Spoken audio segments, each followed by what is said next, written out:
as groovy as it gets.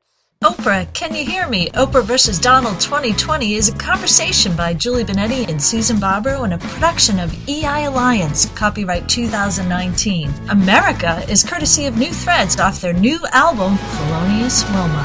Hi, this is Julie, and I'm here with Susan, and we're going to start this Oprah, Can You Hear Me podcast with a little story. Because this is an interesting little story, because back in 1969 in Minneapolis, Hazel Frederick ran into this person called Mare, who Oprah loves.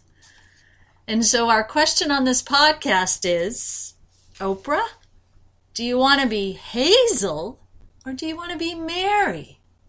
Okay, so I don't know any of this, so I'm just... Well, it relates to a certain trip you took out to Minnesota and Minneapolis. Okay. So let me just say, so I was looking for Mary Tyler Moore. That's what that's exactly who I'm talking to, right there. Give that woman a prize. Hazel Frederick.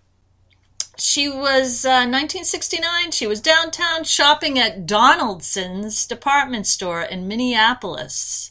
She exited the store, proceeded across Nicollet Avenue, and she noticed an attractive young brunette walking ahead of her into the traffic.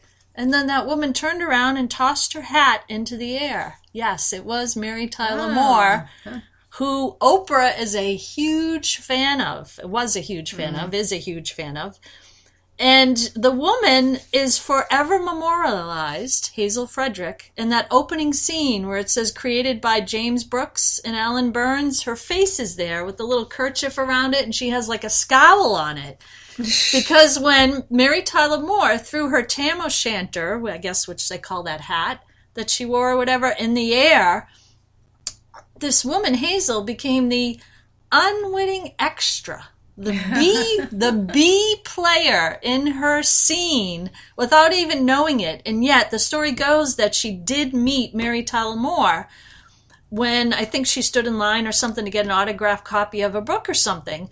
And the reason why, the explanation was as to why she had a scowl on her face was because she was concerned for this woman's running into traffic, because I guess they had a hidden camera so you couldn't see it. Mm-hmm. And so the reason why I'm going on and on about this story is because Hazel Frederick is forever in the background of that opening scene. Oh, now I have to watch it. And so would you rather be Oprah? Would you rather be Mary Tyler Moore throwing up her hat into the air, or Hazel Frederick with a scowl on her face, memorialized as the B player in the back of the scene? So that's an assumption that Oprah could ever be considered a B player. Well, I mean, she's not. If she doesn't run for president, she's not a B player. She's just choosing not to. Okay. Or, in our past podcasts where we turn around and say, what are you going to do next? Because you were just talking about how she's doing podcasts. She's doing little blurbs. Well, actually, and videos. The interesting thing is that she's doing podcasts, but she's interviewing. I just quickly looked and I saw, like Julia Roberts and I think Tina Turner, and I'm thinking she's had them on her show. How many times she's interviewed them? How many times can she ask them the same question as, what was your turning point? What was your aha moment? And this is where my pivot, my propelling moment is to... Does she want to continuously be the interviewer or the interviewee? Does she want to be the Meryl Streep or the B player? And there's nothing wrong with the B player. You need tons of B players in order to have A players. Yet if you're stepping into a version of truly who you are, you're looking very puzzled at me. No, because I'm thinking when you're saying it, because, it's funny because we talk about truth in another podcast, that there is no sense of the truth because everything changes. So for her to step into who she truly is, that's a consistent, daily, almost momentary action because she's always changing. As we all are. We're always changing, right? And it's funny because we talked about Trump, and in another podcast we talked about his tweet. And the point that I was trying to make was that he's doing the same thing. Like, are you going to just continue sitting there and doing the same thing? and seeing how far he can go with it. Doesn't it? I don't know. I mean, I would think that would get boring too. And I think I'm not making a leap here when I say that you could describe that as even being the B player in your own life. I say that often. You know, things happen, you meet with family members, you meet with friends, and they have some crisis going on, and you become, you know, the sidekick. You become you're the B player. It's someone else's life that you're trying to fix or help or do something with. And so are you living a life where you're the A player? That's a good question. And so for, you know, this podcast, for Oprah, it's interesting because she recreated the whole entire opening sequence in one of her shows, which I didn't see, unfortunately, where she did the hat toss. You know, I'm sure you can catch it on YouTube. I probably have and don't remember. But she did the hat toss in the air. But again, it wasn't, you know, she was playing the Mary Tyler Moore role. And that's a good question, too, because what kind of role do you want to play if you want to play one at all?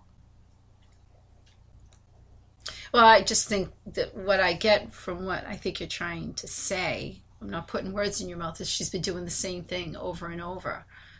And is it a time now to step into Oprah and step out of being the fixer and just step into being Oprah? Right, and that's a good synopsis. And I'd also like to angle a little bit in a different direction too, because we have podcasts on energy. And if you talk about synchronicity and you talk about, you know, networking and connections, and when you run into someone or something occurs and it's not a mistake, it's not a situation where, oh, gee, how did that happen? Because the funny thing too is, you know, I could make a little stretch here, but on the Mary Tyler Moore show, Betty Ford was on there. And if you want to do the 3 degrees of Kevin Bacon, remember when they were playing that little game? Betty Ford was on.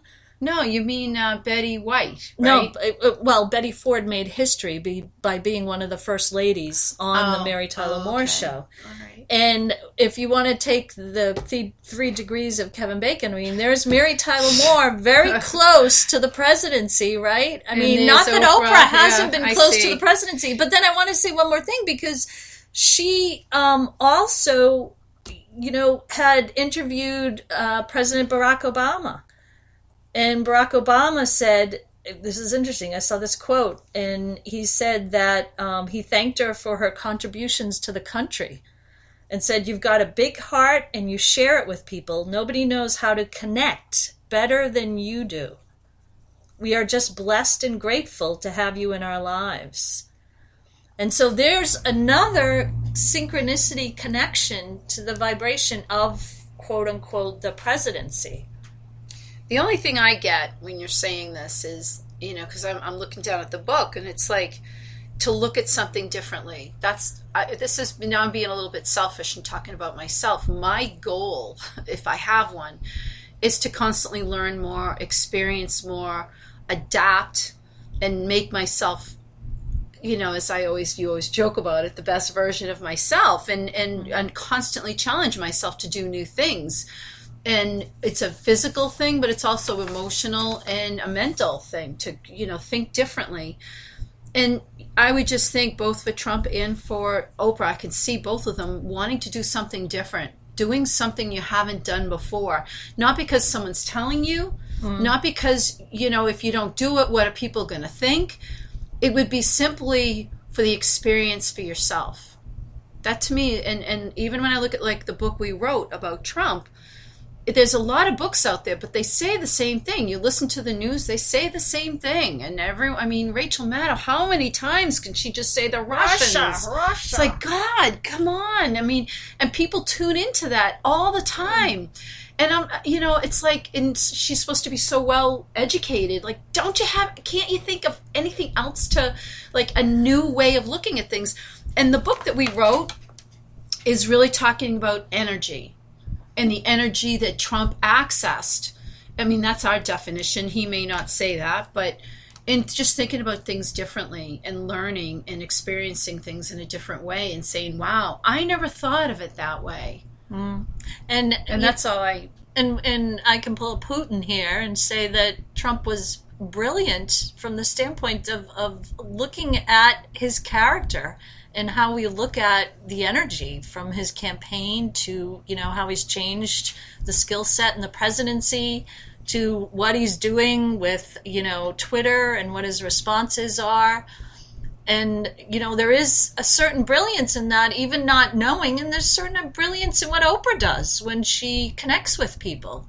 And if that's what it's about, and that can make a lot of changes in the world and make a lot of difference, that's really important. You know what? I don't even want to go into that space in terms of what, what's good and what's good for the world and, what she's doing. I would just think, don't you want to do something more with what you have? I think about the stuff we do, and I think about, when I go out there and I'm like, I could do something more with this. I can understand this more. I should be able to access it more. I would just believe, both of them have pushed themselves to do more, and they're both very motivated, and they're both very constantly push themselves and want to do more and understand more. I would just think this would be the natural progression for them. So, and I agree, because I think when you do that, you're moving more into an A level than a B level, where you're kind of the sidekick. You can be the sidekick in your own life. And you enjoyed throwing your hat up into the air when you were in Minneapolis? I bumped into the statue. I bumped into it. I wanted to see it. That was one of the things on my list. And I was with my daughter, and all of a sudden she goes, Mom? And she's like motioning with her head. I'm like, what? She's like, Mom? And motioning. And I turned, and right there was the statue. And what was the energy there? That was so cool. It was very cool. I was like, wow. And so what was cool about the statue? What was cool about the energy of being there? Well, what I found interesting, because I did watch Mary Tyler Moore, and I did, I loved watching Mary Tyler Moore, and, And Rhoda. Well, so what was funny is that, being there, every time I think of Minneapolis, one of my, my daughter lives there, and every time I think of Minneapolis, I just think of Mary Tyler Moore. Right. So every time I was there, everyone was there, and I'm like, oh, I kept making the joke. I just want to throw my hat up in the air, and they'd start laughing at me, and I would, not at me, but with me. And so when I realized that they did have a statue, I'm like, I got to see the statue, because every time I go to Minneapolis, I want to throw my hat up in the air. Haven't done it yet. I think my daughter would be mortified. But so we were there, and we were there at one point at night, and just the fact that I almost bumped into the statue. We were walking and trying to figure out, all right, do we get an Uber, get back, whatever. And I turn around, and there was the statue. That was the most interesting part of it, is I'm like searching for it, and there it is. It just shows up. He wanted it so badly, and there it was. It just showed up. And I was looking to figure out we were looking. We'd call the Uber. The Uber couldn't find us, and we're like, "Is he over here or is he over there?" And then all of a sudden, I turn around, and my daughter's like motioning with her head, like I'm an idiot. And there was Mom, Mary Tyler Moore showing you the way. Yeah. Thus, what are we saying in this podcast? Isn't that interesting? There was Mary Tyler Moore just showed up, showing you the way, and showing you the way to whatever you want. Thank you for listening to this production from EI Alliance. Check out our Amazon authors pages for books and podcasts, along with our Donald Trump and Oprah books for this series. Find great music by New Threads on iTunes, Spotify, and on newthreads.us.